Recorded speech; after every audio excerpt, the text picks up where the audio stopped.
Good day, everybody. Rob here with WesternPacificWeather.com. I want to start off by saying, yes, I realize that it has been over a month since my last update on March the 2nd. Actually, clear down and off the map down in Malaysia was my last update. Actually, maybe right on the bottom of the map, right down in this region.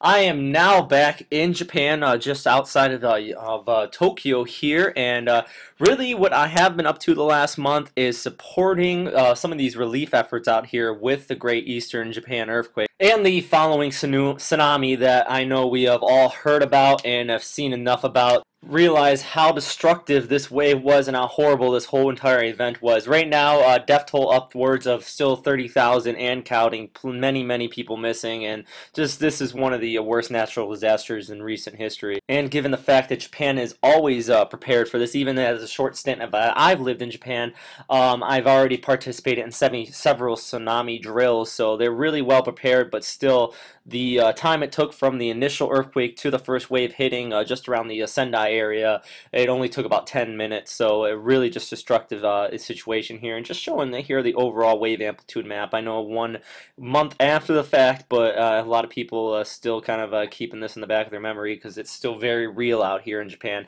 especially with the resulting Fukushima Daiichi nuclear system going on up there, so everybody's still kind of on the edge with that. But really, the past month I have been working on that for the entire being up here with the relief efforts and Operation Tomodachi with the military up here. So if you want to know about that, I'm not really going to go into deep detail here on the video, but just check out the website at westernpacificweather.com and just check that out. And I actually have a really big long report there and just kind of a blurb on my overall time here in the past month and where I've been and the overall stint I've been missing here. And on that note, I actually do want to go ahead and say thank you to Solar Watcher, who's actually been putting some recent updates on here on the website, continuously monitoring a lot of the storms down in the southern hemisphere here. Not really focusing on too much in the western Pacific here, but we really haven't seen too much tropical activity. And also he's been monitoring closely a lot of these earthquakes here, so I want to really thank him very much for that.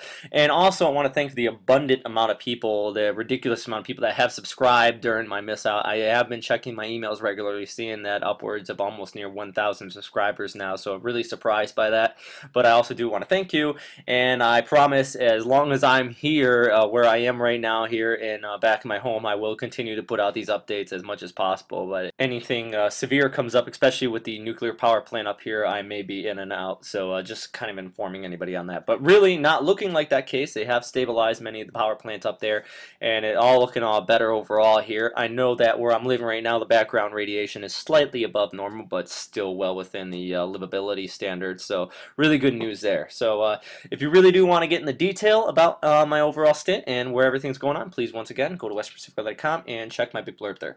But getting on into the weather here, my first weather update in over a month, and actually near a month and a half here, we actually have an area of low pressure just off the east coast of Honshu. It's actually trailing end of a cold front way up in near Kamchatka, actually tailing down here, and it's bringing a lot of precipitation to the west coast today. Another low farther out here, and if you look down the word itself, you might be like, hey there Rob, actually seeing some convective activity just southeast of Guam and out towards the Philippines and Palau. Well, that's actually just kind of a low-level convergence. Actually, if you look at streamline analysis here, you can see this low-level convergence kind of coming in these two areas right in here and this region right in here. Now, not expecting any real severe development out of this actually, since most of it's actually drifting off towards the southwest, really not productive for any cyclonic activity, as you kind of have this high pressure ridge right in through here. So, and this is just kind of off the tailing end of the trough up in this region, so really not expecting anything to develop off of that. But nonetheless, just kind of indicating that there is the moisture down there for a development if that high pressure really was not dominating here. The sea surface temperatures are above 80 degrees throughout this entire region. Actually, just about a week and a half ago, we did see a tropical depression, 0-2 whiskey, kind of run right over the northern Marianas here. Kind of just remain at tropical depression strength, but still just noting that the tropical season is already spinning out here in the western Pacific, and you kind of have to closely monitor these as we get these little flare-ups here, and if there's not too much shear, it could develop into a weak system. Nothing at the typhoon strength just yet. I wouldn't expect that at least until June, but as you know, out here in the especially in the monsoonal bands right in here, these systems tend to surprise you. So kind of have to continue to watch that. Now, climatology speaking, though, if we were to get any system developed, they would likely develop here in the South China Sea, as the shear is a lot lower. You don't have this Westpac high kind of dominating, and also sea surface temperature is well above 80 degrees in this region now, so definitely productive for any tropical development, but not really going to see it anytime soon here. And moving down into the South Pac, got a couple of invest areas here along the northern coast of Australia.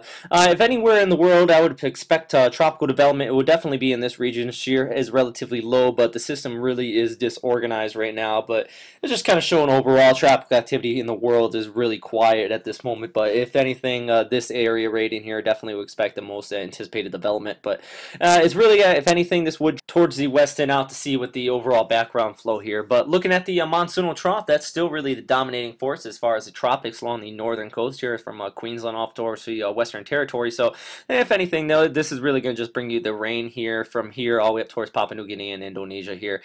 And also just seeing another area of low pressure just west of Sydney here, kind of spinning off, bringing some high winds and an attached cold front, some precipitation here down in New South Wales. But that's about it as far as Australian weather today. But that is all for today, everybody. I know kind of a short update, but I am exceptionally tired. Just got home not too long ago, and really just kind of want to settle in right now. Still no family here back at home, though. I sent my wife and my son back to the States to try to avoid this overall nuclear situation back when it was still uncertain and what exactly was going on. I know a lot of the Japanese here think we overreacted, but it's kind of a situation where if somebody's house starts on fire and you're just a visitor, you don't really want to be sitting in that person's house. You want them to kind of handle it. I know that's a really bad example, but yeah, I hope everybody kind of gets the gist of what I'm trying to explain there. So I sent them out, and just basically they should be coming back sometime soon here, since now I'm back home. But otherwise, though, also I want everybody to check out typhoonfury.com, or you can check the YouTube channel on YouTube here.